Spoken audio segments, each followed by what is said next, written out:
You're listening to the Persistence Mastery Podcast to give your communication skills the clarity edge with your host, Paul Leon.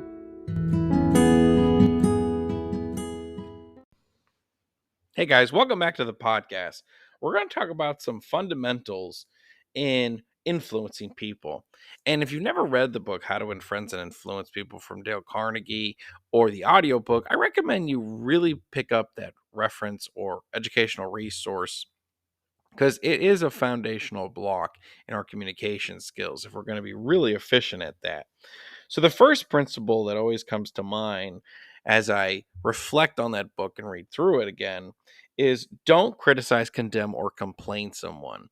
And this can be kind of tricky, especially myself. I grew up in a Hispanic household where typically we tend to criticize everything in our lives. And that doesn't translate well out in our professional lives or with our boss or with our coworker. So you might be asking yourself, how are some ways that I can reduce the way I think about criticizing or reframing the way I look at people? Well, the first thing you can do is really step back and ask yourself, is this hurtful or helpful? So again, are you being hurtful or helpful? Recently myself, I came into some pretty interesting information about a situation with a client, and I had to ask myself, is this hurtful or helpful information that's going to benefit them? And the answer is no. And we can fall into this trap. Growing up with a Hispanic mom, she was my greatest cheerleader and critic at the same time. She would say how handsome I was and criticize the clothing I grew up with. And this was kind of a difficult transition for me because in the corporate world and the professional world, criticisms don't get you very far and they tend to dilute relationships quickly.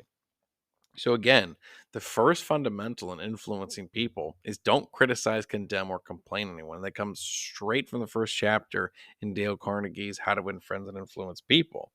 The second thing is really give an honest compliment that's sincere. And when I say honest, I mean don't over compliment people.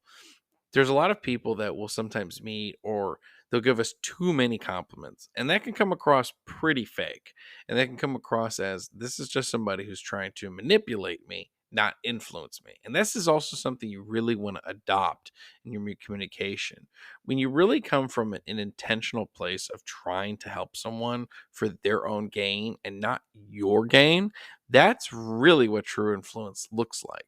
When you're trying to give someone compliments or say something nice they just want to hear for your own personal gain, that's manipulation. And that's really not influence when it's about you first, not them first. And then the other thing I really want you to think about when you're giving an honest compliment is ask yourself, how in the world could I do this more efficiently?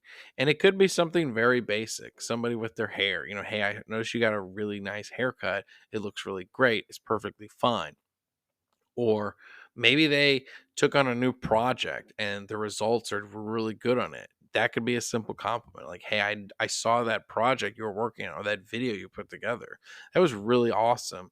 I would be not against connecting with some time on if you gave me a few tips and tricks and how I can improve because I see you're really efficient in that. And that's a way you can give an honest compliment if there's a way that you'd like to have some gain, but you really need to prioritize that person first before you ask anything. And I think I heard this analogy recently on another podcast that I really liked, and I think it's worth repeating is every time you change yourself or you don't criticize, you compliment, or you compliment them in a sincere way. Those are just little microtransactions of kindness that later down the road, if that relationship flourishes and you need help and you need something in the future, well, then you kind of stored up a bank of those transactions of kindness. And that's basically the law of reciprocation, where if you're doing a lot for someone else and it goes very far and you need help down the road, that reciprocation is going to be more desired. But if you come in and you're really just trying to give them compliments for your own gain, people can see through that pretty quickly. The next thing is you want to arouse in another individual an eager want. And that's a pretty tough third principle. And when we say eager want is really try to focus how you can arise what they're looking for. And that building block comes from those first two. And strangers are not going to tell you what they want if they think you're a critic, if they think you're fake or give manipulation. However, if you're a kind person who gives compliments and you give sincere ones at that, then typically people share what their eager wants are or what their goals is. And this is a founding influential principle that a lot of people really take advantage of.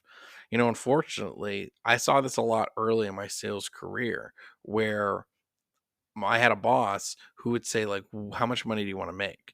And I would say, I want to make X amount of dollars. He says, okay, well, you need to hit this amount of commission. You need to hit this.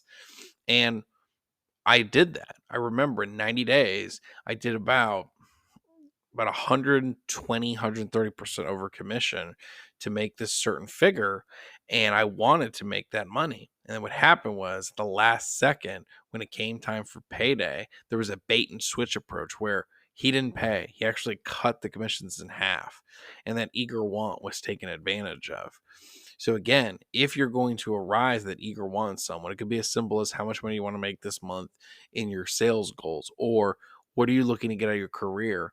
Make sure that you're aligned on what that eager want is and that you can deliver. Because if you can't, at the end of that transaction situation, you really haven't done anything for someone else. And to expect anything in the future, well, if you don't put anything in the bank of kindness, don't expect anything in return.